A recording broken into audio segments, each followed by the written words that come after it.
नमस्कार। खबर फास्ट पर बड़े मुद्दे के साथ मैं हूं भविष्य त्यागी।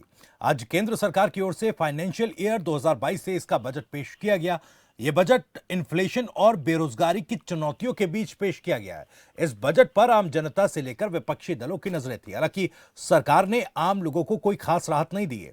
इनकम टैक्स स्लैब में कोई बदलाव नहीं किया गया है। बजट से पहले मिडिल क्लास को उम्मीद थी कि उन पर टैक्स का बोझ कम होगा, लेकिन ऐसा हुआ नहीं। हालांकि सरकार ने कॉर्पोरेट टैक्स में राहत दी है। साथ ही क्रिप्टो करेंसी से कमाई पर 30% तक का टैक्स लगाने का प्रावधान किया। वित्त मंत्री ने कहा कि इस बजट से अगले 25 सालों की बुनियाद रखी जाएगी। भारत के लिए 25 सालों की बुनियाद रखने वाला यह बजट कितना कारगर साबित होगा, रोजगार, महंगाई जैसी चुनौतियों पर कितना खरा उतरेगा, यही है आज का बड़ा मुद्दा।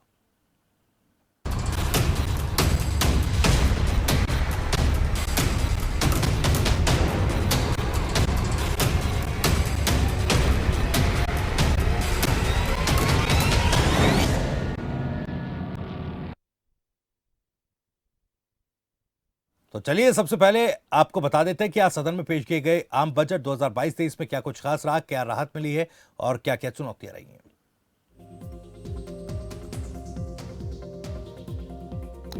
तो क्या सस्ता होगा, ये हम आपको बता रहे हैं। कपड़ा सस्ता होगा, विदेश से आने वाली मशीनें भी सस्ती होंगी, खेती का सामान सस्ता होगा, इसके अलावा मोबाइल फोन और चार्जर भी सस्ते होंगे, हीरे का गहना भी सस्ता होगा, जूते चप्पल पर भी ये भी सस्ते होंगे, चमड़े के जो वस्तुएं हैं वो भी सस्ती होंगी। किसानों के लिए क्या कुछ खास रहा, एमएसपी पर रिकॉर्ड खरीदी की जाएगी, ऐलान किया गया। ऑर्गेनिक खेती पर केंद्र सरकार जोर देगी, ऑर्गेनिक खेती को बढ़ावा दिया जाएगा, कृषि मंत्रालय का दायरा बढ़ाया जाएगा। 2023 मोटा अनाज का साल घोषित किया गया, रसायन मुक्त खेती को भी बढ़ावा दिया जाएगा, एग्री यूनिवर्सिटी को बढ़ावा मिलेगा, खेती में मदद करेगा ड्रोन, यह भी ऐलान आज सदन से किया गया। तिलहनों के उत्पादन को बढ़ाने की दिशा में सरकार काम करेगी, किसानों को डिजिटल सर्विस मिलेगी, सिंचाई पेयजल सुविधाएं बढ़ाने पर भी सरकार का जोर रहेगा। स्वास्थ्य की अगर बात की जाए तो हेल्थ सिस्टम को मजबूत करने का लक्ष्य, टीकाकरण अभियान पूरे देश में तेजी के साथ जारी है, जानकारी दी गई। मानसिक स्वास्थ्य की दिशा में भी बड़ा कदम उठाने की बात सरकार ने कही है, नेशनल टेलीमेंटल सेंटर बनाने की घोषणा की गई है। वहीं परिवहन की बात करें तो 100 पीएम गति शक्ति कार्गो टर्मिनल बनाए जाएंगे। अगले 3 साल में 400 वंदे भारत ट्रेन बनाई जाएंगी। वन स्टेशन वन प्रोडक्ट से फायदा होगा, स्टेशंस के बीच मल्टी मॉडल कनेक्टिविटी तैयार की जाएगी। अगले 3 साल में 400 ट्रेनें बनेंगी। पीपीपी मॉडल से रेलवे का विस्तार किया जाएगा। 1 साल में हाईवे विस्तार पर 20,000 करोड़ रुपए खर्च किए जाएंगे। 8 नई रोपवे का निर्माण भी किया जाएगा। वहीं टैक्स को लेकर आईटीआर में गड़बड़ी होने पर 2 साल तक सुधार कर सकेंगे। दिव्यांगों के माता पिता को टैक्स में छूट मिलेगी। एनपीएस में योगदान 14% तक सरकार, केंद्र या राज्य की तरफ से होगा। कर्मचारियों की पेंशन में टैक्स पर छूट। स्टार्टअप को मार्च 2023 तक टैक्स इंसेंटिव मिलेगा। वर्चुअल करेंसी, क्रिप्टो करेंसी से कमाई पर 30% तक का टैक्स लगेगा। क्रिप्टो करेंसी में घाटा होने पर भी यह टैक्स देना होगा। कॉर्पोरेट टैक्स में राहत दी गई है, सरचार्ज में भी राहत दी गई है। उधर बजट में युवाओं को सौगात दी गई। आत्मनिर्भर भारत के अंतर्गत 16 लाख नौकरियां दी जाएंगी। मेक इन इंडिया के तहत 60 लाख नौकरियां, यानी कि कुल मिलाकर 76 लाख नौकरियां देने का वादा किया गया। डिजिटल यूनिवर्सिटी बनाने का भी ऐलान किया गया है। हब एवं स्पोक मॉडल के आधार पर यूनिवर्सिटी का निर्माण भी किया जाएगा।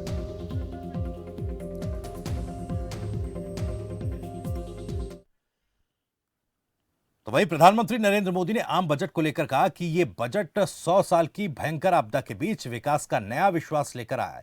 यह बजट अर्थव्यवस्था को मजबूती देने के साथ सामान्य मानवीय के लिए अनेक नए अवसर बनाएगा। यह बजट मोर इंफ्रास्ट्रक्चर, मोर इन्वेस्टमेंट, मोर ग्रोथ और मोर जॉब्स की नई संभावनाओं से भरा हुआ है। इससे ग्रीन जॉब्स का भी क्षेत्र और खुलेगा। ये बजट अर्थव्यवस्था को मजबूती देने के साथ ही सामान्य मानवीय के लिए अनेक नए अवसर बनाएगा। ये budget more infrastructure, more investment, more growth और more jobs की नई संभावनाओं से भरा हुआ है। और एक नया क्षेत्र और खुला है और वो है ग्रीन जॉब्स का। ये बजट तत्कालीन आवश्यकताओं का भी समाधान करता है और देश के युवाओं के उज्जवल भविष्य को भी सुनिश्चित करता है। तो जाहिर तौर पर एक तरफ प्रधानमंत्री और केंद्र सरकार ये कह रही है कि बेहतर बजट है, रोजगार के परिप्रेक्ष्य में अगर बात की जाए, इंफ्रास्ट्रक्चर को बेहतर बनाने की अगर बात की जाए, लेकिन क्या वाकई जो जनता की उम्मीदें हैं उन पर यह बजट खरा उतर पाया? क्योंकि चुनावी मौसम है, ऐसे में जनता की और खास करके मिडिल क्लास की अपेक्षाएं दोगुनी थी सरकार से कि इस बजट में कहीं ना कहीं टैक्स में थोड़ी छूट दी जाएगी। जो बेसिक एग्जेम्पशन लिमिट है इनकम टैक्स में, उसका दायरा जो है वो बढ़ाया जाएगा। इससे कहीं ना कहीं लोगों को राहत मिलेगी। हालांकि इससे तर कॉर्पोरेट टैक्स में राहत जरूर दी गई है। और इस मुद्दे पर चर्चा करने के लिए कुछ खास मेहमान हमारे साथ जुड़ रहे हैं। डॉक्टर अजय उपाध्याय, प्रवक्ता कांग्रेस, हमारे साथ जुड़ गए हैं। वरिष्ठ पत्रकार पीयूष बंज जी भी हमारे साथ जुड़ गए हैं। थोड़ी देर में अशोक वत्स, नेता बीजेपी, हमारे साथ जुड़ जाएंगे और इकोनॉमिस्ट आकाश जिंदल भी हमारे साथ होंगे। पीयूष बंज जी, चर्चा की शुरुआत आप ही से कर रहा हूं। देखिए, चुनावी वक्त में हमेशा जब बजट पेश किया जाता है तो कई लोक लुभावन वादे होते हैं। आखिर ये क्या मजबूरी सरकार के सामने रही कि वो लोक लुभावन फैक्टर जो होता है वो उसमें दिखाई नहीं दिया? कोई राहत आम लोगों को, यूं कहें कि मिडिल क्लास को तो शायद कोई राहत नहीं मिली है। किस तरह का बजट आप इसको आंक रहे हैं? देखिए, ये बजट जो है प्रो कॉर्पोरेट बजट है सीधी तरीके से जी। जहां कॉर्पोरेट टैक्स में जो उसमें राहत दी गई है, उसके अलावा जो है जो भी पूंजीगत निवेश की बात जो की जा रही है जी। उसमें बड़े बड़े इंफ्रास्ट्रक्चर जो प्रोजेक्ट्स हैं वो सारे कुछ जो है कि वो बड़ी बड़ी कंपनियों को ही फायदा मिलेगा उनसे। और ये कहा जा रहा है कि नौकरियां पैदा होंगी, लेकिन देखिए इतनी नौकरियां कब तक पैदा होंगी, क्योंकि 25 साल की तो उन्होंने योजना बना डाली है। अब ये भी नहीं तय है, ये भी क्लियर नहीं, स्पष्ट नहीं इस बजट से कि ये जो इन्होंने टारगेट रखे हैं कब तक होंगे। 25 साल एक लंबा पीरियड दिखा दिया है कि उसका एक ये आधार रख दी गई है। लेकिन नौकरियां आप देखिए 3 करोड़ के लगभग जो है ऑलरेडी जो है बेरोजगार हो चुके हैं। ये पेंडेमिक के बाद से जो है भयंकर रूप से बेरोजगारी है। और ऐसे में ये बजट जो पूरी तरीके से आप देखिए जो है कि प्रो कॉर्पोरेट ही दिखता है। जो विकास के साथ इंजन इन्होंने की बात कर रहे हैं उसमें पूरा, चाहे कार्गो हो, चाहे आपकी क्या नाम देख लीजिए आप, चाहे वो सोलर पावर का सेक्टर हो, चाहे आपकी जो है कि जो रेलवे हो, रेलवे को जिस तरह से इन्होंने कहा है कि 400 हम ट्रेनें जो है वंदे भारत जो है ट्रेनें जो लेके आएंगे। ये इतनी महंगी ट्रेनें हैं, मतलब होंगी, लग्जरी ट्रेनें हैं, इनमें अच्छी सुविधाएं हैं और इनके किराए बहुत ज्यादा हैं। तो क्या आम आदमी इसमें जा पाएगा? नहीं जा पाएगा। वो आप फ्लाईओवर्स बना रहे हैं, आप बड़े बड़े जो है कि बना रहे हैं, उसमें जो आप टोल टैक्स लगा रहे हैं, क्या उससे आम आदमी सफर कर सकता है? तो ये नौकरी, सबसे बड़ा सवाल ये कि नौकरियां पैदा होंगी, अभी तत्काल नौकरी की जरूरत है। वो नौकरी कब पैदा होंगी जो होंगी? और देखिए जब बड़े बड़े इंफ्रा प्रोजेक्ट्स चलते हैं तो उनमें 50% से ज्यादा काम जो है ऑटोमेशन से होता है जी। तो उतनी नौकरियां क्रिएट होती नहीं है जितना कि लगता है कि क्रिएट होंगी। ये अनुभव है, पूरी दुनिया का अनुभव है और हमारे देश में भी अनुभव है। क्योंकि बहुत बड़े वादे किए गए थे कि इतनी नौकरियां पैदा होंगी, लेकिन जब कंपनियां जो है जहां 3 आदमी काम कर सकते हैं वहां वो सिर्फ 1 आदमी रखती है, क्योंकि अपना मुनाफा उसको बनाए रखना है, अपना मुनाफा कमाना ज्यादा है। वहीं सरकारी प्रोजेक्ट में अगर एक के लिए स्थान है तो वहां पे भी चूंकि कल्याणकारी राज्य होता है और वो जनता की भलाई सोचता है और नौकरियां देना अपना कमिटमेंट मानता है, इसलिए वो एक की जगह 2 लोगों को भी रखता है उसमें। तो ये फर्क होता है। तो इस तरह से मुझे लगता है ये पूरा बजट जो है, देखिए मनरेगा का जो एलोकेशन है वो मनरेगा का भी जो है इन्होंने जो बढ़ाया था वो फिर कम कर दिया, 73,000 करोड़ वो कर दिया है इन्होंने। और जबकि मनरेगा बहुत कारगर स्कीम है और इस काम में पेंडेमिक के बाद जो है लगातार जो हालात हैं गांवों में और शहरों में भी बल्कि मांग तो ये भी थी कि एक मनरेगा टाइप योजना जो है शहरों के लिए भी चलाई जाए, जहां जो शहरी वर्कर्स हैं, जो स्मॉल स्केल सेक्टर के लोग हैं, जो फैक्ट्रियां बंद हो गई हैं, छोटे कारखाने बंद हो गए हैं, उनके लोग आज जो है श्रमिक बन गए हैं, वो काम ढूंढ रहे हैं, दैनिक मजदूरी कर रहे हैं। ऐसे लोगों के लिए कोई राहत नहीं इसमें दिखाई दे रही है। मिडिल क्लास के लिए, जो मिडिल क्लास 45% तक जो टैक्स पे करता है, जीडीपी का 45% जो है मिडिल क्लास देता है, जो अपना इनकम टैक्स कटा के, उसको कोई राहत नहीं दी गई है। जबकि पेंडेमिक से वो भी पूरी तरीके से प्रभावित हुआ है, उसकी सैलरी कट हुई है, उसको उसका उसका रोजगार भी गया है कि कई कंपनियों में जो है तमाम तरीके से खर्चे बढ़ गए, महंगाई इतनी बढ़ गई है। महंगाई को देखते हुए कोई नजरिया इस बजट में दिखाई नहीं देता है कि कोई राहत लोगों को मिले। तो मेरा मानना है कि ये जो प्राइवेट कॉर्पोरेट जो कंपनियां हैं, बड़े बड़े कॉर्पोरेट्स हैं, उसके पक्ष में ये सरकार शुरू से रही है, उसकी तरफ एक कदम और है वो। ठीक है सर। आलोक वत्स साहब भी हमारे साथ जुड़ गए, नेता बीजेपी हैं, और अब से कुछ ही देर बाद अर्थशास्त्री ए.के. मिश्रा भी हमारे साथ जुड़ जाएंगे। आलोक वत्स साहब, अमृतकाल बताया जा रहा है, यह बजट आज जब पेश किया गया अमृतकाल का इसे बजट बताया गया, लेकिन आरोप लग रहे हैं कि प्रो कॉर्पोरेट बजट है। आम आदमी को तो कोई राहत मिली नहीं है, मिडिल क्लास का अमृत तो शायद कॉर्पोरेट्स में बट गया है। देखिए भविष्य जी, हम पर यह आरोप शुरू से लग रहा है कि हम प्रो कॉर्पोरेट्स हैं। हम बहुत आदमी तो प्रो अंबानी और प्रो अडानी भी बोलते हैं जी। लेकिन ऐसी कोई बात नहीं है। जो किसानों को हम 6,000 रुपए उनके खाते में भेज रहे हैं, उसमें कॉर्पोरेट कहाँ है? 10,661 करोड़ रुपया यूपी में जब हमने टेक ओवर किया था तो बकाया था गन्ने का, हमने 93% पेमेंट किया। आज 3,458 करोड़ रुपया ही बच गया है, उसमें कौन सा कॉर्पोरेट इन्वॉल्व था? आज के इस बजट में जब जूता चप्पल सस्ता हुआ है, वो किस कॉर्पोरेट को फायदा पहुंचाएगा? जब कपड़ा सस्ता होगा तो वो किस कॉर्पोरेट को पहुंचाएगा? जब नदियों को जोड़कर उसके किनारे खेती की सुविधा स्टार्ट की जाएगी तो उसमें कौन सा कॉर्पोरेट आएगा? हर घर नल के लिए 50,000 करोड़ रुपए अलॉट किए गए हैं, हर घर में पानी पहुंचाने का, उसमें कौन सा कॉर्पोरेट आएगा? 2025 तक, चूंकि अब नेट की मांग सब जगह है, तो अगर हम 2025 तक जिस तरह से हमने गांव गांव इलेक्ट्रीफाइड कर दिया, उस तरीके से हम इंटरनेट फाइबर भी पहुंचा देंगे जी। इस बजट में हम इंफ्रास्ट्रक्चर को बढ़ा, हाँ जरूर एक चीज मैं मानूंगा कि इस बजट में बहुत से ऐसे कारगर कदम उठाए गए हैं जिसके दूरगामी परिणाम होंगे, इमीडिएट वाले नहीं होंगे।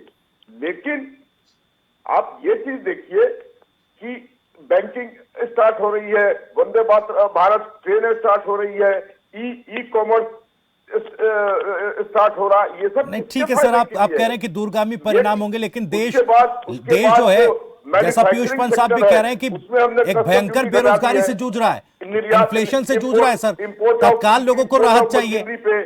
उम्मीद कर रही थी कि चुनावी मौसम में तो सरकार से राहत भी मिलेगी। हाँ, अब आप सही बात बोल रहे हैं भविष्य जी। लोगों को था कि 2022 का जो यूनियन बजट आएगा वो स्टेट इलेक्शंस को ध्यान में रख के एक सोशल सिक्योरिटी प्लान लेके आएगा। बट प्रधानमंत्री नरेंद्र मोदी जी ने 56 इंच की छाती रखते हुए इस तरीके की लोक लुभावन बजट नहीं पेश किया जिससे मात्र वोटों का तो अपने तरफ किया जाए। लोगों को लगता था कि it may be A tight fisted budget, लेकिन ऐसा नहीं हुआ। हमने हिंदुस्तान का ख्याल करके हमने बजट को उस लाइन पर रखा है जिससे एक इसका भविष्य और सुदृढ़ हो। हमने मनरेगा में फंड इंक्रीज किया है, इसमें कौन से कॉर्पोरेट को फायदा होने वाला है? हमने खेती का सामान सस्ता किया है, हमने पेस्टिसाइड पे टैक्स कम किया है, हमने ड्रोन से छिड़काव की बात की है, और हमने वीट और धान पर 2.6 हजार करोड़ का एमएसपी पर खरीद की बात की है। इसमें कौन सा कॉर्पोरेट आ रहा है? जरा मुझे पीयूष पंत जी बता दे, कौन सा कॉर्पोरेट को इससे फायदा होने वाला है? हमने रक्षा में बजट बढ़ाया है, इससे किस ड्रोन कौन बनाता है? ड्रोन कौन बनाएगा? ड्रोन कौन बनाएगा? रोड नहीं, ड्रोन बन रहा है 8 किलोमीटर। आप ड्रोन से जो फार्मिंग को मदद करने दे रहे हैं, ड्रोन जो है उसको बनाने वाली कंपनी कौन है? बड़ी बड़ी कंपनियां ही हैं। आप जो भी अच्छी चीज, बड़ी चीज खरीदेंगे, उसमें कोई बड़ी डिजिटलाइजेशन कंपनी जो आप बनाएगी। डिजिटलाइजेशन कर अब रहे हैं, आप आप ट्रैक्टर गाँव खेती के लिए में खरीदेंगे तो कोई किसान ट्रैक्टर मैन्युफैक्चर थोड़ी कर लेगा। नहीं, अगर आप किसान तो कोई नहीं टूल कर लेगा, खरीदेंगे लेकिन उस प्रायोरिटी तरीके क्या का, होगी? तो you have to buy from some big company। किसानों को राहत चाहिए, इतना किसानों को investment है राहत ट्रैक्टर चाहिए, बनाने में, उनको उनके किसान बीज क्या और ट्रैक्टर उसमें की खाद में सस्ता चाहिए। कंपनी खोल के आपने बैठ जो जाएगा। है 6,000 करके रख दिया और उनकी जेब जो है डीजल का दाम बढ़ा दिया, और हर डीजल का बजट, दाम बढ़ा हर दिया और बजट, उनके जेब से हर निकाल बजट दिया। त्यागी जी। जी, हर आपने बजट खाद का दाम lopsided बढ़ा होता दिया, था। आपने पेस्टिसाइड का दाम बढ़ा दिया, इस बजट में यूरिया का दाम नॉर्थ बढ़ा ईस्ट दिया। का भी उतना ही ख्याल रखा गया है।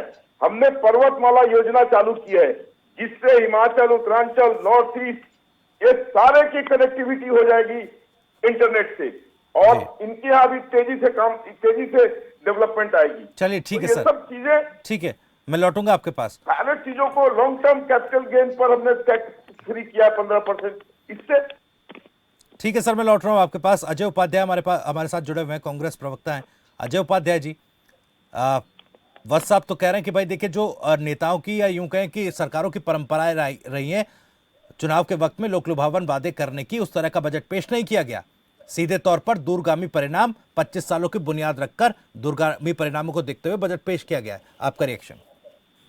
भरीश जी, लोक लुभावन बजट की बात नहीं है। अभी तो लोगों की जिंदगी को और मौत का सवाल है। जिस तरह से लोग बेरोजगारी से त्रस्त हैं, आज शहरी क्षेत्र में बेरोजगारी 8.2% और ग्रामीण क्षेत्रों में 5.8% है। जिस तरह से महंगाई से लोग लगातार अपनी जिंदगी को किसी तरह बचाने का जद्दोजहद कर रहे हैं। आज 12% से ज्यादा जो है थोक महंगाई दर है, और जो खुदरा महंगाई दर है वो भी लगभग 6% है।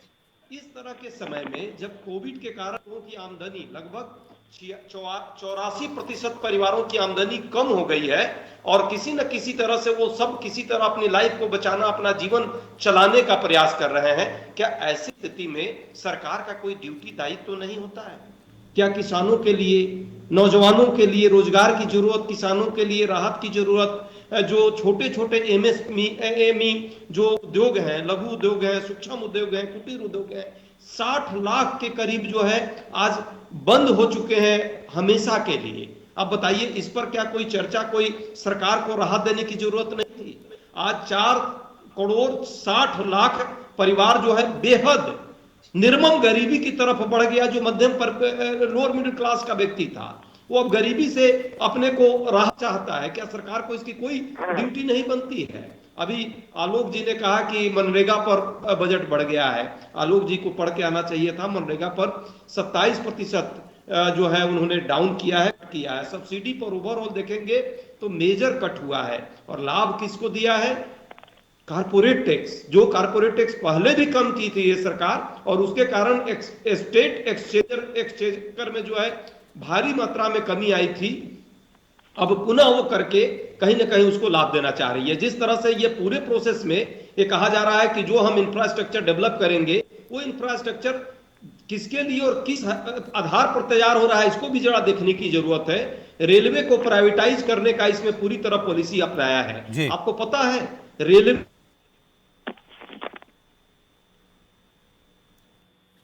ठीक है, लगता है संपर्क मात्र 35 पैसे खर्च होते थे, और आज जो है 1 किलोमीटर में खर्च का जो आलम है वो है ₹1.10। 200 लगभग 200 जो है 5% जो है भाड़ा जो है इस सरकार ने बढ़ा दिए हैं। 205% भाड़ा बढ़ाए हैं, कोई कम नहीं होता। यदि माल भाड़े की बात करें तो उसमें भी तकरीबन 40% की वृद्धि कर दी है।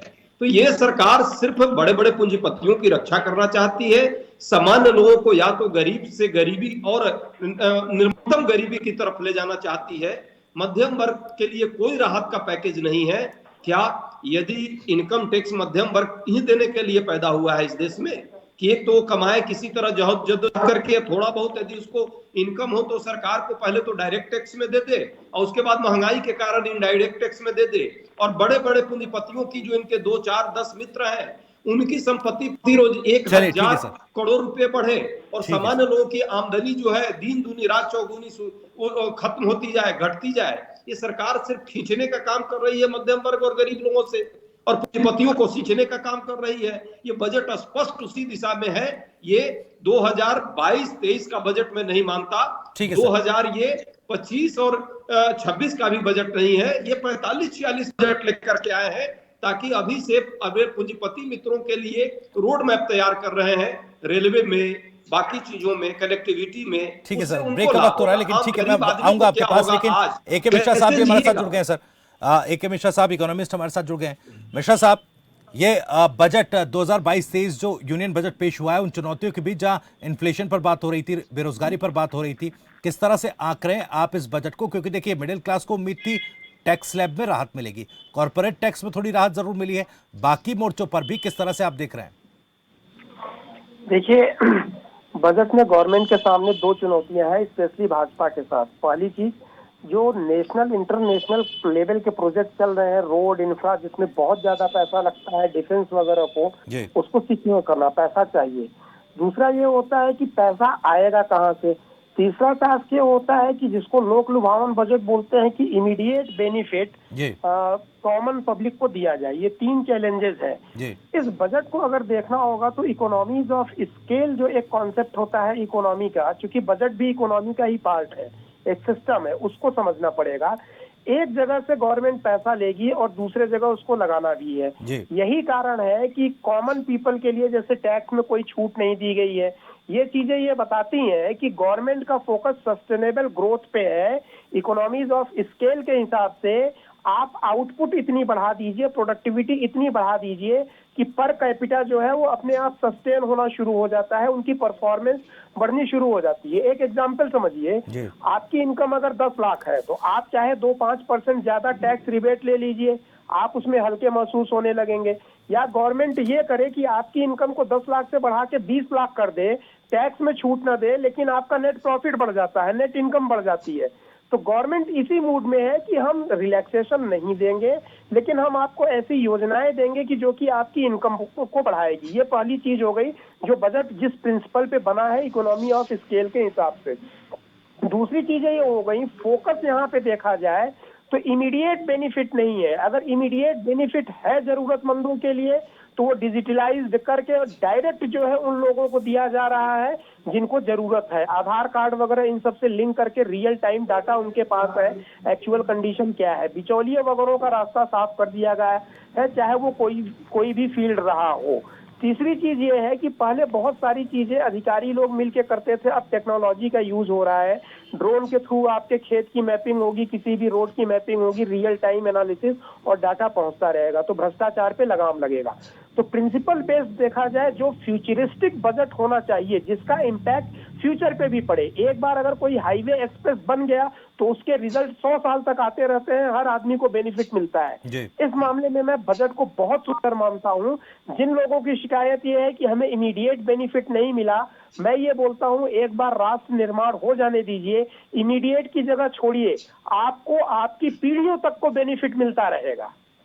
ठीक है सर, ठीक है मिश्रा साहब, मैं वापस लौटूंगा कुछ सवालों के साथ, लेकिन फिलहाल यहाँ पर एक ब्रेक का वक्त हो रहा है। ब्रेक के उस पार जब हम लौटेंगे तो चर्चा करेंगे कि क्या सस्टेनेबल ग्रोथ पर जो फोकस है, इकोनॉमी और ऑफ स्केल की जो बात मिश्रा जी ने कही है, क्या फिलहाल क्योंकि पेंडेमिक के वक्त 3 करोड़ लोग जो लगभग बेरोजगार हुए हैं, क्या उन्हें इमीडिएट राहत की जरूरत नहीं थी? और चूंकि अब बात हो रही है राष्ट्र निर्माण की, तो इसको लेकर भी आगे चर्चा हम ब्रेक के बाद करेंगे।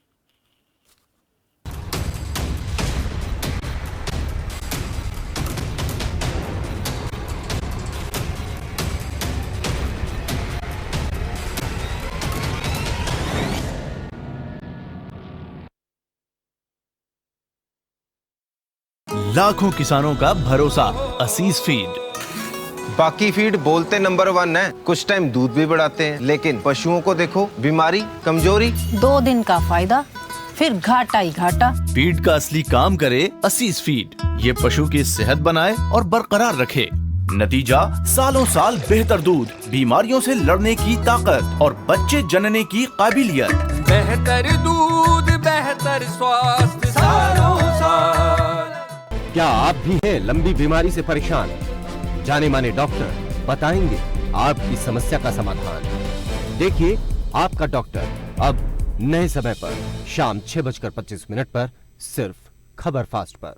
बहुजन समाज पार्टी की राष्ट्रीय अध्यक्ष बहन कुमारी मायावती जी की उत्तर प्रदेश की जनता से अपील है कि वे सामाजिक एवं आर्थिक परिवर्तन के महानायक महात्मा ज्योतिबा फूले, छत्रपति शाहूजी महाराज, नारायण गुरु, बाबा साहेब डॉक्टर भीमराव अंबेडकर व मान्यवर श्री कांशीराम जी आदि के सपनों को साकार करने तथा प्रदेश में विकास एवं कानून का राज कायम करने हेतु बीएसपी की सरकार बनाने के लिए पार्टी के सभी विधानसभा प्रत्याशियों को हाथी चुनाव चिन्ह के सामने वाले बटन को दबाकर उन्हें जरूर विजयी बनाएं। खबरों की जमीनी पड़ताल, सवाल और घटनाओं का पूरा हाल, सियासत और समाज से जुड़ी हर खबर जिसका आप पर पड़ता है सीधा असर। ग्राउंड रिपोर्ट के साथ खबरों का सफर, सोमवार से शुक्रवार शाम 5:25 पर सिर्फ खबर फास्ट पर।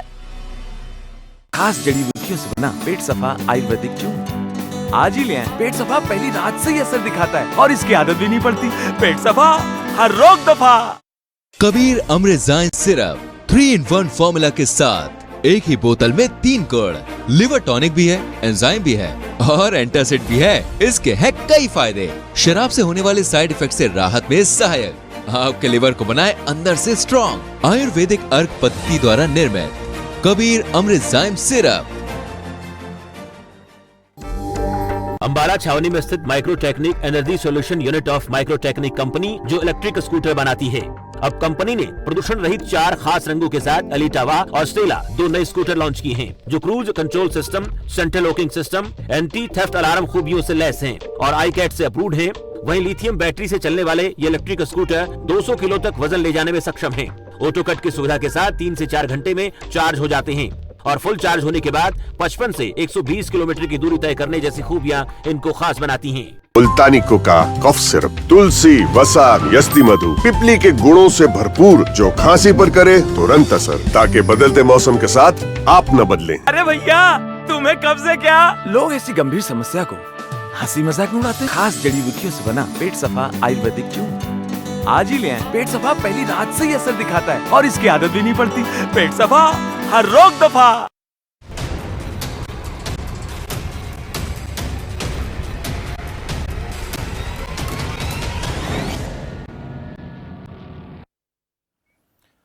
ब्रेक के बाद एक बार फिर स्वागत है आपका। तो आम बजट 2022-23 जो आज पेश हुआ उस पर लगातार हम चर्चा कर रहे हैं। कुछ खास मेहमान लगातार हमारे साथ जुड़े हुए हैं। एक बार फिर से आपका परिचय करा दूं। आलोक वत्स नेता बीजेपी, डॉक्टर अजय उपाध्याय प्रवक्ता कांग्रेस हमारे साथ जुड़े हुए हैं। पीयूष पंत साहब वरिष्ठ पत्रकार हैं और आकाश जिंदल साहब भी हमारे साथ जुड़ गए हैं, इकोनॉमिस्ट हैं। आकाश जिंदल साहब, आप ही के पास आ रहा हूँ।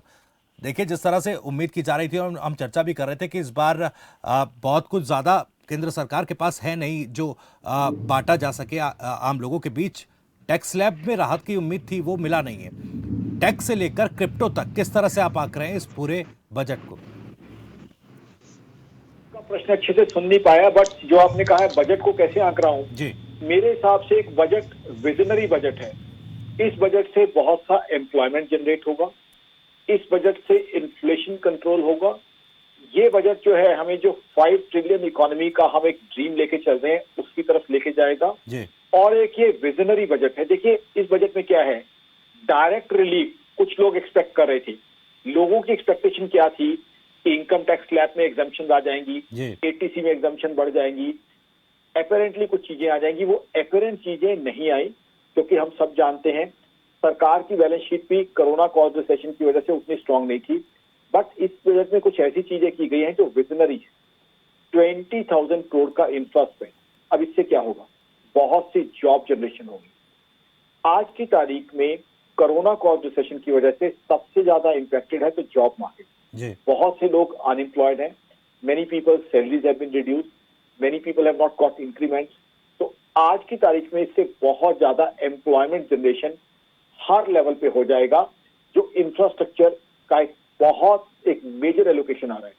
आज हमारे सामने एग्जांपल है, चाइना जो 1980 तक ग्लोबल इकोनॉमी में कहीं भी नहीं था, उन्होंने इंफ्रास्ट्रक्चर डेवलप करना शुरू किया तो आज वो सेकंड लार्जेस्ट इकोनॉमी बन चुके हैं और आज जो है अमेरिका को भी आंखें दिखा रहे हैं। तो इंफ्रास्ट्रक्चर कितना इंपॉर्टेंट है हमें पता है। अब हमारे यहाँ जब इन्फ्लेशन होती है, महंगाई होती है, महंगाई पे मैंने कितने शोध कर लिए होंगे, आई हैव लॉस्ट काउंट। तो उसमें क्या होता है, रीजन क्या होता है, सप्लाई चेन प्रॉब्लम्स होती हैं। वो किस लिए होती हैं? क्योंकि हमारे पास इंफ्रास्ट्रक्चर अच्छी क्वालिटी का नहीं है। अब इंफ्रास्ट्रक्चर अच्छी क्वालिटी का होगा तो सप्लाई चेन बॉटलनेक्स नहीं होंगे, जिसकी वजह से इन्फ्लेशन भी हमारी कंट्रोल हो जाए। तीसरी चीज, हम डिजिटल करेंसी की तरफ बढ़ रहे हैं। अब डिजिटल करेंसी हमें एक ग्लोबल इकोनॉमी की तरफ ले जाएगी। पहले मैं दर्शकों को क्लैरिफाई कर दूं, मेरा ये 17वां शो है सुबह से, तो लोग क्रिप्टो करेंसी को डिजिटल करेंसी के साथ मिक्स कर रहे हैं। Crypto currency is a different thing, digital currency is a different thing. Digital currency global money transfer को बहुत फास्ट कर देगी, बहुत एफिशिएंट बना देगी और बहुत कॉस्ट इफेक्टिव बना देगी। आजकल हिंदुस्तान में बहुत लोग एनआरआईज हैं, बहुत लोगों के बच्चे यूएस में, यूरोप में गए हुए हैं। तो डिजिटल करेंसी के थ्रू उनके पास रेमिटेंसेस फास्ट आएंगी, जिनके बच्चे बाहर पढ़ रहे हैं उनको पैसा जल्दी पहुंचेगा। उसके अलावा जो है आज की तारीख में हम एक विजन को चेज कर रहे हैं, जिसके अंदर हमने ईवी इलेक्ट्रिक व्हीकल्स के ऊपर भी जो है काफी एलोकेशन की तरफ जा रहे हैं। टेक्नोलॉजी के अंदर हम अपने आप को अपग्रेड कर रहे हैं। गरीब भाई बहनों के लिए घरों का निर्माण हो रहा है। एजुकेशन के ऊपर एलोकेशन आया है और सबसे अच्छी बात 8 से 8.5% की जो है जीडीपी ग्रोथ अगले साल का टारगेट रखा गया है। अब 8 से 8.5% की जीडीपी ग्रोथ का मतलब ये है कि हम दुनिया की अगले साल भी फास्टेस्ट ग्रोइंग इकोनॉमी होंगे। मैं आपको हमसे जो बड़ी इकोनॉमीज हैं, अमेरिका, चाइना, जापान और जर्मनी, 1, 2, 3, 4 चारों का डेटा दे सकता हूं। उन सब के मुकाबले इस साल भी 9.2% की जीडीपी ग्रोथ से हम फास्टेस्ट ग्रोइंग इकोनॉमी होंगे, अगले साल भी। तो जब इकोनॉमी इतने ज्यादा अच्छे तरीके से बढ़ेगी तो जाहिर सी बात है हर व्यक्ति को उसका फायदा मिलेगा, चाहे वो मेरा रिक्शा चलाने वाला भाई है, चाहे वो पेमेंट पे बैठ के चाय बेचने वाला मेरा भैया है, उन सबको, या घर में पार्ट टाइम काम करने वाली मेरी बहन है जो घरों में जाके काम करती है। जब इकोनॉमी फलेगी फूलेगी सबको उसका फायदा होगा। एम्प्लॉयमेंट जनरेशन बहुत मैसिव हो जाएगा। उससे क्या है कि इंडियन इकोनॉमी बड़ी अच्छी चलेगी। और सबसे अच्छी बात, डेफिसिट कंट्रोल में रखा गया है। डेफिसिट दर्शकों को बता दूं, जो आमदनी और खर्चे के बीच का डिफरेंस होता है उसे डेफिसिट कहा जाता है। आज कोरोना की वजह से दुनिया की ज्यादातर इकोनॉमीज जो है उथल पुथल हो गई है और डेफिसिट बहुत ज्यादा चल रहा है, बट हमारे यहाँ डेफिसिट कंट्रोल में रखा गया है। 6.3 या 6.4 का ही टारगेट रखा गया है, यानी देश की इकोनॉमी पे ज्यादा बोझ भी नहीं डालने दिया गया और एफिशिएंट मैनेजमेंट भी की गई है। हाँ, कुछ मेरे भाइयों को कुछ भ्रांतियां हैं कि हमें इमीडिएट रिलीफ क्यों नहीं मिले, टैक्सेशन कंसेशन क्यों नहीं मिले, एटीसी का कंसेशन क्यों नहीं मिला, हाउसिंग फाइनेंस पे रिबेट क्यों नहीं मिली। तो मैं ये कहूंगा कि सब लोगों को लड्डू पेड़े चाहिए थे और क्यों ना चाहिए हो, सबका हक भी है, सरकार से ही उम्मीद रखनी है। तो यहाँ पे सीधे सीधे लोगों को लड्डू पेड़े नहीं दिए गए, बट पूरा का पूरा मिठाई का डब्बा दे दिया गया है, लेकिन वो इनडायरेक्टली दिया गया है। तो अब जरूरत ये है कि लोगों को बताया जाए, लोगों को कम्युनिकेट किया जाए, उनको बताया जाए, रीच आउट किया जाए कि किस तरीके से ये जो विजनरी बजट है आपको एम्प्लॉयमेंट अपॉर्चुनिटीज देगा। जो बच्चा आपका इंजीनियरिंग या एमबीए करके अभी घर बैठा हुआ था 2021 या 20 में कोरोना के टाइम पास आउट करके आया था, उसको जो है 70,000 80,000 की नौकरी मिल जाएगी। अब जब वो 80,000 कमा के लाने लगेगा तो अगर इनकम टैक्स में थोड़ा कंसेशन नहीं मिला तब भी कोई बात नहीं। और दूसरा, जब वो बच्चा 80,000 कमा के लाएगा तो he'll go and spend in the market। मुझे 5 सेकंड और दीजिए। When he'll go and spend in the market, उससे क्या है, पूरी मार्केट का साइकिल चलेगा। आज एक मोटर कार नहीं बिकती है तो उससे 10,000 लोगों को रोजगार मिलता है। Somebody supplies lamps to that vehicle, somebody supplies tires, somebody supplies seats to that vehicle, somebody finances it, somebody insures it, somebody repairs it। तो इकोनॉमी का पूरा साइकिल जो है, कंजम्पशन, हिंदुस्तान की इकोनॉमी, मैं तो ग्लोबल चैनल पे शो करता हूं, दुनिया में मानी जाती है डिमांड और कंजम्पशन की वजह से। तो डिमांड का रिवाइवल हो जाएगा जो कि इकोनॉमी को कहीं ज्यादा ऊपर ले जाएगा, कहीं ज्यादा अच्छे ग्रोथ के जो है होराइजन में ले जाएगा। और 5 ट्रिलियन इकोनॉमी का जो ड्रीम हम चेज कर रहे हैं, ये उसकी तरफ लेके जाने वाला बजट है। तो आई थिंक इसको लॉन्ग टर्म के एंगल से, विजन के एंगल से, एक रोड मैप के एंगल से हम देखेंगे तो हमें दिखेगा कि एक बहुत अच्छी फाइनेंशियल प्लानिंग है, बहुत अच्छी एक्सरसाइज है।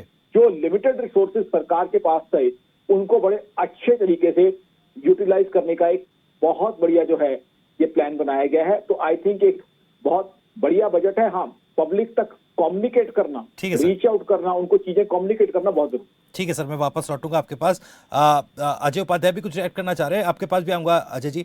लेकिन पीयूष पंत साहब, विजनरी बजट है, फ्यूचरिस्टिक बजट है, इस तरह की बात जिंदल साहब कह रहे हैं। आप रोजगार, एम्प्लॉयमेंट जनरेशन का भी उन्होंने पूरा प्लान जो है सरकार का वो बताया है। लेकिन जो रोजगार की स्थिति है, आपने कहा था कि भाई कोविड के समय में जो 3 करोड़ से ज्यादा लोग अनएम्प्लॉयड हुए हैं, उन पर सरकार का फोकस नहीं रहा।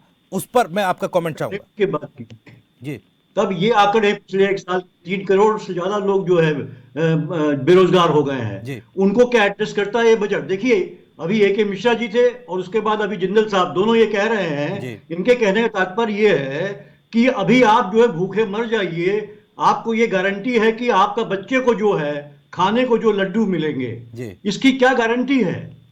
हम अभी भूखे मर जाएं, तत्काल हमें जरूरत है, तत्काल जो लोग हैं उनको जरूरत है। ये हिंदुस्तान है, यहाँ जो वर्ग है जो गरीबी के नीचे रहता है, आज यहाँ पे भुखमरी कितनी है, भुखमरी का इंडेक्स कहाँ है हमारा, ये सोचिए आप जो आज से 25 साल का रोड मैप बना रहे हैं, और ये नौकरियां कब पैदा होंगी? जो आप बड़े बड़े इंफ्रास्ट्रक्चर वाले जो प्रोजेक्ट ले रहे हैं, कोई ऐसा बताया नहीं है कि इस साल कितनी नौकरियां पैदा होंगी, ये वित्त मंत्री जी ने कहीं नहीं बताया है।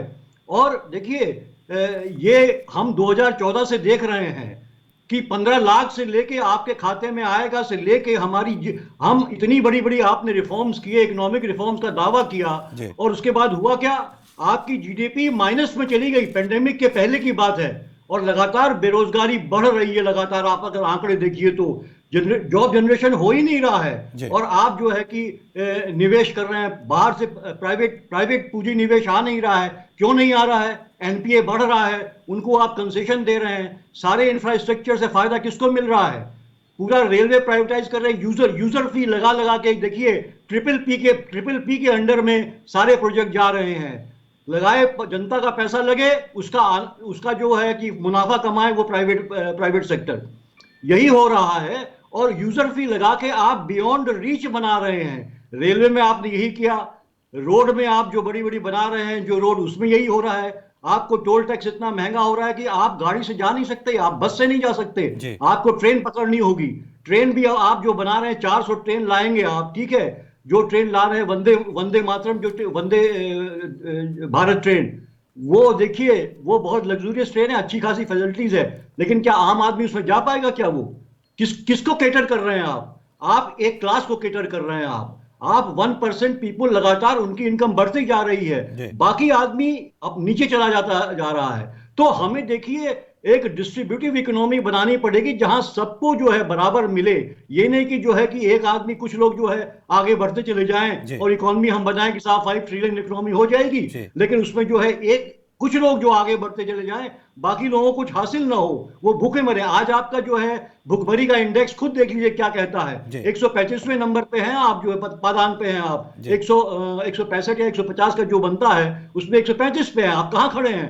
बांग्लादेश से भी पीछे हैं आप, श्रीलंका से भी पीछे हैं आप। ये स्थिति है आपकी, क्योंकि आपकी जो इकोनॉमी चलती है हमेशा जो है एक वर्ग विशेष के लिए काम किया जाता है। और जब से ये सरकार आई है, इतनी कॉर्पोरेट फ्रेंडली, रिच फ्रेंडली सरकार है कि सारी जो पॉलिसीज हैं वो जाके वहीं खत्म होती हैं। एनपीए लगातार बढ़ता चला जा रहा है। यूपीए के बाद उनके टाइम में भी एनपीए बढ़ा है लगातार, लेकिन कोई कार्रवाई नहीं हो रही। और आपने कॉर्पोरेट टैक्स कम कर दिया उनको, लेकिन वो पूंजी निवेश नहीं कर रहे हैं। मैं रेलवे का दूंगा उदाहरण। रेलवे सरकार ने सोचा था कि प्राइवेट सेक्टर आएगा, रेल चलाएगा, लेकिन कोई नहीं आया। सिर्फ 2 बिड लगाए गए थे, सिर्फ 2 लोग उसमें आए। वो अब सरकार खुद लाएगी, ये ट्रेनों को लाएगी और प्राइवेट वाले चलाएंगे उसको। तो ये हाल आप किसको फायदा पहुंचा रहे हैं? तो ये देश है जहां सबको आप इक्वल, बराबर तरीके से आप सबको फायदा पहुंचाएंगे, तब ये देश आगे बढ़ेगा। ठीक है, जवाब देना चाह रहे हैं जिंदल साहब, लेकिन एक कमेंट में बीच में अजय उपाध्याय से लूंगा, क्योंकि वो भी जिंदल साहब की बात पर कुछ रिएक्ट करना चाह रहे थे। उपाध्याय साहब, जिंदल साहब, उसके बाद आपके पास आ रहा हूं। उपाध्याय साहब,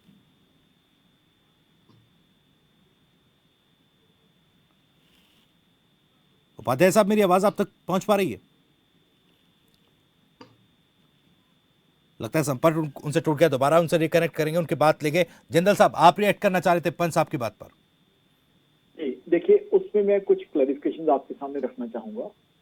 जब जीडीपी ग्रोथ बढ़ेगी, सबसे पहले तो जीडीपी ग्रोथ -7.3 लास्ट ईयर हुई थी, बट इस साल 9.2% जीडीपी ग्रोथ हमारी होने वाली है।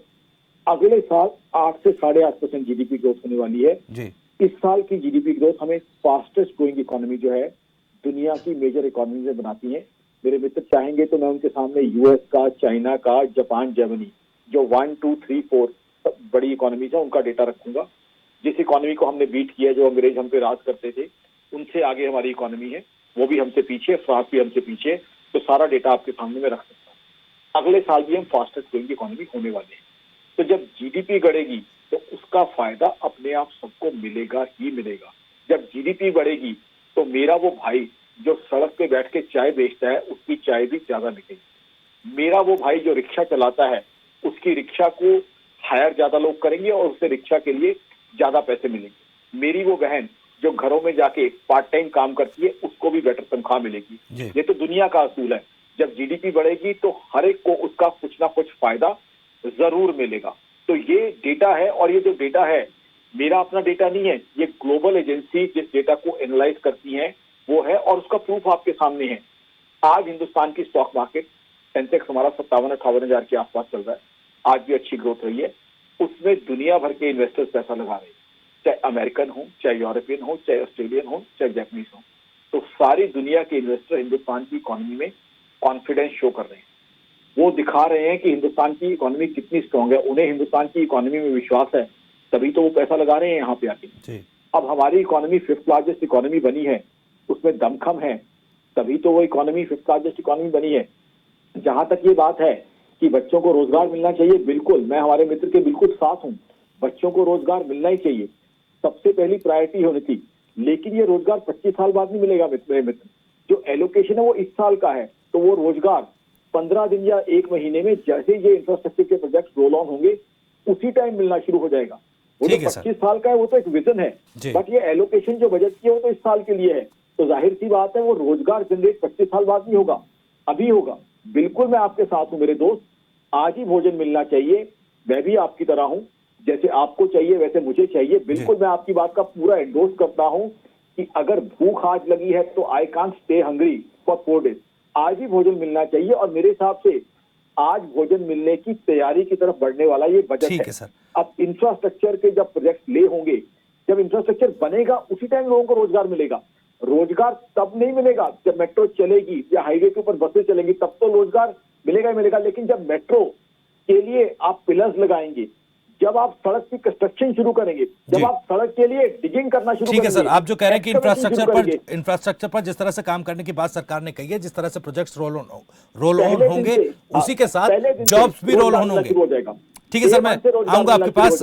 मैं रुक करूंगा आलोक वत्स का भी। उससे पहले अजय उपाध्याय, आप कुछ कहना चाह रहे थे। अजय उपाध्याय। 2-3 बातें हैं, मैं जिंदल साहब को भी सुन रहा हूँ। जिंदल साहब बहुत अच्छा बात कर रहे हैं, अच्छी बातें करनी भी चाहिए, लेकिन जिस तरह से बजट में अच्छी बातें की गई हैं, सिर्फ बातों से नहीं, आधार पे जो ये वेलफेयर स्टेट है, और वेलफेयर स्टेट की भी कुछ परिकल्पना है, उसका ख्याल रखना चाहिए। संवैधानिक दायित्वों का भी ख्याल हमें रखना चाहिए। आज इससे जो बस्तर में जो हमारे जो राजाराम जो उरांव है उनको कोई राहत मिली है क्या? नौजवान जो हमारा पढ़ाई कर रहा है उसको कोई राहत मिल रही है क्या? किसानों को कोई जेन्युइन राहत मिली है क्या? मध्यम वर्ग और छोटे छोटे जो उद्योग हैं, आज 60 लाख एमएसएमई बंद हो गए, लगभग हमेशा के लिए बंद होने के कगार पर हैं। क्या उसके लिए राहत सरकार देने की स्थिति में थी? नहीं थी। आप बातें जितनी कर ले, अब बात आती है कि फिस्कल डेफिसिट एक पैमाना होता है सरकार के, कि सरकार की हालात क्या है, कैसे कम होगा। 6.8% की फिस्कल डेफिसिट है, इस सच्चाई को समझना चाहिए। और 142 बड़े बड़े जो उद्योगपति हैं उनकी संपत्ति दिन दूनी रात चौगुनी बढ़ती गई है, उस पर क्या कोई कंट्रोल होगा? उस पर कोई टैक्स अलग से लगाएंगे? आप तो कारपोरेट टैक्स नहीं कम कर दे रहे हैं, उल्टे। जहां तक बात है 84% परिवारों की आमदनी नीचे हुई है, कम हुई है इस दौरान। जहां तक जीडीपी की बात आपने की थी, बहुत अच्छा बात किया था। क्या ईमानदारी से बोलिए, 2019-20 का जो आधार था और जो 19-20 में जो जीडीपी का जो पैमाना था, उस पैमाने तक अभी भी हमारी टोटल जो है जीडीपी उस लेवल पर आई है? नहीं आई है, इस सच्चाई को स्वीकारिए। 19-20 पर नहीं, हम 2 साल पीछे हैं। और विश्व की इकोनॉमी की बात करते हैं हम सब, ठीक है, अच्छा बात है। अपना पीठ खुद हमको थपथपाने में कोई बुराई नहीं है, हमको थपथपाना भी चाहिए। चाइना के जो एजुकेशन का टोटल जो बजट है उतना बजट हमारा पूरा जीडीपी नहीं है। अभी हम बहुत लड़ने की जरूरत है और संघर्ष हमको करना चाहिए और ईमानदारी से करना चाहिए। इसमें कोई बुराई नहीं है हमको अच्छी चीजों को अपनाने में और जानने में। जहां तक बात है 4,60,00,000 परिवार जो है माने निर्ममतम गरीबी रेखा में नीचे आए हैं। अभी करोड़ों लोगों की रोजगार चली गई है। आप क्या कर रहे हैं? कौन सी ऐसी योजना इसमें आई है जो इस कोरोना के समय में जो सरकार को मदद की लोगों के नजर में थी, लोगों को नजर में था कि सरकार कुछ मदद करेगी। ये 2045 का बजट आप बना रहे हैं, 25 वर्षीय बजट। ये बजट 22-23 के लिए आप बनाए। 22-23 में लोगों को राहत कैसे मिले, बेरोजगारी कैसे दूर हो, जो ये महंगाई से लोग त्रस्त हैं वो कैसे कम हो। पूंजीपति मित्रों का आप कम कर रहे हैं। जिंदल साहब को हो सकता है लाभ हो जाए, अडानी अंबानी को लाभ हो जाए। एक जिंदल कंपनी है स्टील की, जिंदल साहब को पता होगा, आज मोनोपोलाइज कर ली है और 3,000 से 3,500 रुपए क्विंटल जो उसका जो टन है जो उसके रेट बढ़ा दिए हैं। 27% रेट पिछले 1.5 साल के अंदर बढ़ी है। सीमेंट का रेट लगभग 40% बढ़ गया। 50 किलो का कट्टा जो है 400 रुपए में मिल रहा है। मध्यम वर्गीय परिवार जब घर बनाने का प्रयास करेगा, कैसे बनाएगा? प्रयास इस बजट के माध्यम से इन चीजों पर होना चाहिए था, दिखना चाहिए था। ठीक है sir. Middle class, service class का क्या हाल है?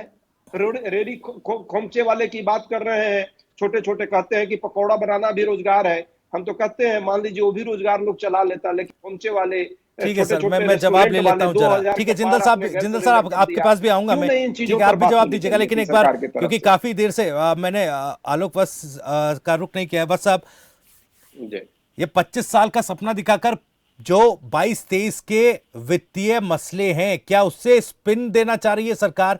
क्योंकि देखिए, अगर किसानों की बात की जाए, किसानों को लेकर तो सवाल यह भी उठेगा कि क्या भाई इतना नजरअंदाज क्यों कर रहे हैं? किसान आंदोलन का क्या बदला लिया जा रहा है? क्योंकि जो कुल संबंधित गतिविधियां हैं कृषि की, उसमें 4.26% से घटाकर 3.84% कर दिया है उस अपने फंड को, पूरा जो बजट है। और जो अलोकेट किया है बजट एमएसपी पर खरीद के लिए, उसमें 11,000 करोड़ रुपए की कटौती कर दी है। तो क्या, और जो रोजगार को लेकर भी मेरा सवाल था, किस तरह से अब जब भूखे पेट है जनता, तो खाली पेट और भूखे पेट और खाली बंदूक से कौन सी जंग जीतेंगे सर? त्यागी जी, ये सब बातें जो लोग करते हैं उनको वो वही भूल रहे हैं कि जब तक इंफ्रास्ट्रक्चर का आधारभूत मजबूत नहीं खड़ा होगा, जब तक देश मजबूती से खड़ा नहीं हो सकता है। बहुत दिन हमने नहीं इंफ्रास्ट्रक्चर, मैंने स्पिन वर्ड इसीलिए सर इस्तेमाल किया क्योंकि देखिए रोजगार को लेकर, किसानों की आय को लेकर सरकार के ही दावे रहे हैं सर।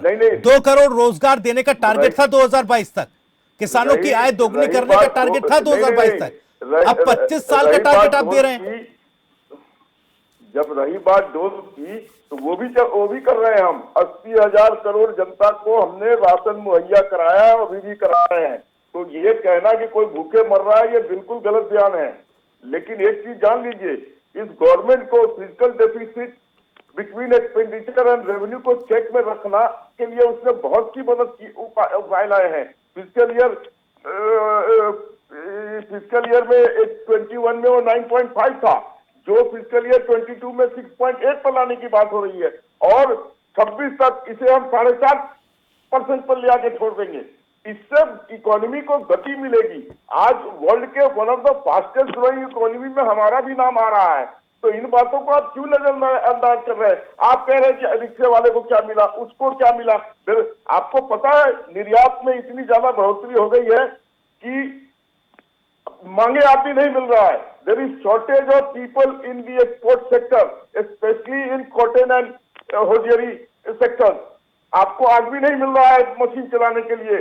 सारे लोग, जब चाइना में थोड़ी स्लगिशनेस आई है, तो यहाँ पीपल हैव गॉन 135% पे अपनी फैक्ट्रीज को ऑपरेट कर रहे हैं। वहां पर लोग बहुत बड़े तादाद में एम्प्लॉयड हो रहे हैं। तो ये सब बातें जो आप लोग कर रहे हैं कि हाँ जी ऐसे क्या चाहते हैं कि इमीडिएट रिलीफ दे दें और इकोनॉमी को छोड़ दें आगे बढ़ने से, ठंडे बस्ते में डाल दें। ऐसे नहीं होता। ये पहली बार एक गवर्नमेंट आई है आप लोग सोच रहे थे कि 2022 का बजट पांच राज्यों के कारण सोशल सिक्योरिटी प्लान लेके आएगा, लोगों को अच्छी अच्छी चीजें मुहैया करा के वोट बटोर लेगा, लेकिन हमने ऐसा नहीं किया। हमने कॉन्क्रीट प्लान बनाए और इंफ्रास्ट्रक्चर को, more infrastructure, more investment, more recognition in rules, and that will create more job, but have some patience, don't just point नहीं, ठीक है सर, ये तस्वीर बड़ी गुलाबी लगती है। नहीं, ठीक है सर, बेहतर आगे वाला इंफ्रास्ट्रक्चर को रोल ऑन किया जाएगा, भारत जॉब्स क्रिएशन होंगे, लोगों को रोजगार मिलेगा। तस्वीर तो गुलाबी लगती है। पंत साहब, मनरेगा के बजट में कटौती 25,000 करोड़ रुपए और जो कृषि संबंधी जो भी गतिविधियां हैं उसमें लंबी चौड़ी कटौती कर दी गई। रोजगार और किसानी के मामले में दोनों तरफ ही सवाल तो खड़ा हो रहा है कि भाई मनरेगा जो कि एक इतना सक्सेसफुल एक प्रोजेक्ट सरकार का है, उसके जरिए अगर रोजगार, क्योंकि बेरोजगारी कोविड काल से पहले भी और कोविड काल में खास करके जिस स्तर पर पहुंची है भारत देश में, कहीं ना कहीं एक सक्सेसफुल प्रोजेक्ट के जरिए काफी राहत पहुंचाई जा सकती थी। निश्चित रूप से देखिए, मनरेगा तो इनको जो है उसका एलोकेशन तो कम करना ही नहीं चाहिए था, क्योंकि ये सरकार तो बहुत उपयोगी योजना है, वो जो है खासकर ग्रामीण इलाके में जो है वो लोगों को राहत देने के लिए बहुत ही उपयोगी है। ये सरकार, मोदी सरकार को भी ये अनुभूति हुई, क्योंकि ये सरकार ने, आपको याद होगा जब पहले आई थी सरकार, तो इसने क्या संसद में जिस तरह से जो है हंसी उड़ाई थी इस योजना की, लेकिन बाद में जो है इनको जो है कि जब समझ आया असलियत, तो इन्होंने उसको जो है रिटेन किया हुआ है। और लेकिन लगातार उस पर जो है चोट कर रहे हैं ये लोग, क्योंकि देखिए मैंने पहले भी आपसे कहा कि इस सरकार के नजरिए में आम आदमी का कोई महत्व नहीं है। लगातार आम आदमी को जो है उसको पैदल किया जा रहा है, उसको अपने रोजगार से हटाया जा रहा, खत्म किया जा रहा है। जितना अनऑर्गेनाइज सेक्टर है उसमें जो पेंडेमिक की मार पड़ी उसके बाद सरकार ने कोई राहत नहीं दी है। और यही जो मनरेगा जो है वो यहाँ तक कि शहर में चाहिए उसको। तो ये सरकार जो है लगातार जो है, मैंने पहले भी आपसे कहा, ये सरकार जो है एक किसी विशेष वर्ग के लिए, जो है पैसे वाले वर्ग के लिए काम कर रही है, उन्हीं के लिए नीति बनाती है। और ये जो है कि जो डिप्राइव्ड वर्ग है वो लगातार जो है वो पॉवर्टी लाइन के नीचे चला जाता जा रहा है और उनके लिए कोई ध्यान नहीं दिया जा रहा है। उसमें सिर्फ लफाजी की जाती है कि आप बात तो करेंगे, भाषणों में बात करेंगे, आम आदमी की बात करेंगे, गरीब आदमी की बात करेंगे, लेकिन आपकी जो योजनाएं बनती हैं वो लगातार जो है कि जो अमीर तबका है उसको और अमीर बनाती हुई चलती है। जो भी ठीक है, ढांचागत निवेश बहुत जरूरी है, लेकिन ढांचागत निवेश आप करिए उसमें। ठीक है, बस अब आपके पास भी I just want to respond. Please allow me to respond. Now there is a mention by my friend that people who are doing small jobs, they would be getting money. Let me tell you, my dear friend, with all responsibility as an economist, my brother who is selling samosas or my brother who is flying a rickshaw is much more important than any Akash Jindal.